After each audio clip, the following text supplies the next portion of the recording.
Hello lectors, Heather Black here. Decided to send you a video so you don't have to do a lot of reading, hopefully. Give you a few notes of things we need to share with you. First, would like to request that you respond to me as quickly as possible when I send out the schedule, or the proposed schedule for the upcoming month. It's helpful in terms of my needing to make changes, move people around. Gives me a little wiggle room, time to get things set for the month. It would just be greatly appreciated. And also, it is best to run through me if you are unable to serve. If whether it's the proposed schedule or whether it's something comes up at the last minute and you're going, oh gosh, I can't do this Sunday. I'll just get somebody else. For me, I have a whole list of people that I can go to, and I know who has said that they would like to substitute. I know who hasn't read in a while, and I'd like to get them in the schedule. So, and then I also know, I can let the clergy know or whatever. It's just helpful if it goes through one central person, and that would be me. So that is my request to you on that. Again, in terms of responding quickly, Stephanie also needs to hear back from you as soon as possible. When she sends out an email on Monday asking you to confirm that you are on for that particular Sunday, first of all, it's helpful again if you can't do it that Sunday. That gives us time to find somebody new, and also the bulletin is being put together on Monday and Tuesday, so for printing on Wednesday. So the sooner you can get back to her, the better for her. I would also say that if I know what I want to say is first is that if you are reading that particular Sunday, Stephanie will send you an email no later than 2 p.m. on Wednesday with the readings. So if you haven't received it for one reason or another, maybe it's a Cox glitch or something, just let her know so that she can make sure that you have it. But let her know by Thursday, because Friday and Saturday is the staff's weekend, and they should not have to be checking in on their days off to do work stuff. At least not this kind of stuff. If you don't have your reading by Thursday, please let Stephanie know, because that is a work day for her, and she can still get you the information. Otherwise, it could be that she's up in the white clouds or something and has no service and wouldn't be able to help you until Sunday morning. So there we go. That's my little plug there.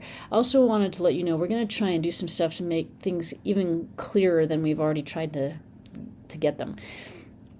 The plan is to, and I hope it'll start with September, to post on our website. Where it'll reside, I don't know, but once it's there, I can give you the details.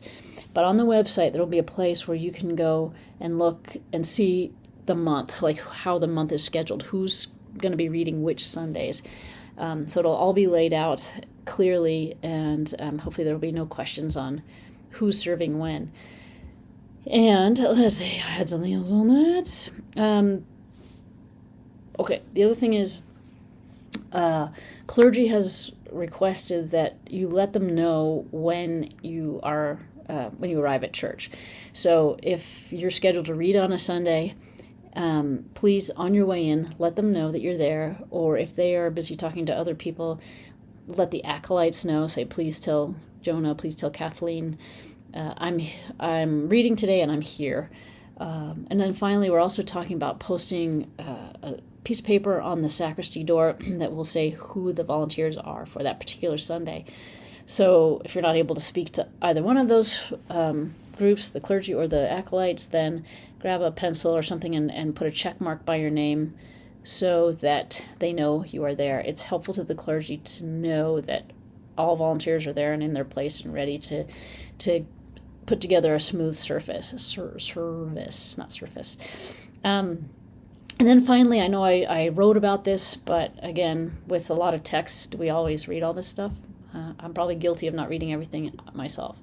So if you are reading on a given Sunday, please do not allow a large gap in the service. Either be sitting forward in the church so that you can step right up to the altar and do your reading, or if you are like me, sitting in the back row, I don't recommend that, but if you're sitting in the back row, then be moving forward.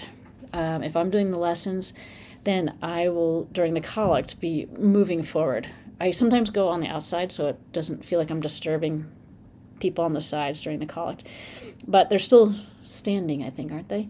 Anyway, whatever. You can still be moving forward. It doesn't matter. You can either go up the ramp on the outside of the church or up the center or the aisle sides.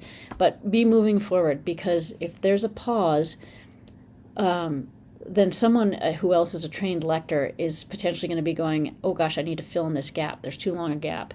And it kind of is disruptive to the service too. So no gap, or little gap, let's put it that way, between when the clergy go and sit down and you as a reader come up and do your reading. That would be our request. And if you are not scheduled to read that Sunday, and you feel like there's a gap and it's an awkward pause or something, please look over your shoulder first to make sure that nobody is coming forward. It's happened a number of times when the person who was scheduled to read was on their way to the altar and someone jumped in front of them and read. And so let's just be mindful of each other, and we are all so appreciative for you and your time and your willingness to serve. So it's just a question of watching out for each other and doing the best job we can. So that is, I think, it from me. If you have any questions or concerns, either reach out to me, or Kathleen is our clergy in charge of our ministry, so or Jonah, Stephanie, but come to me first probably, or to Kathleen, because we're kind of the most familiar with everything going on. And I hope you have a great September. Thanks, guys. Bye.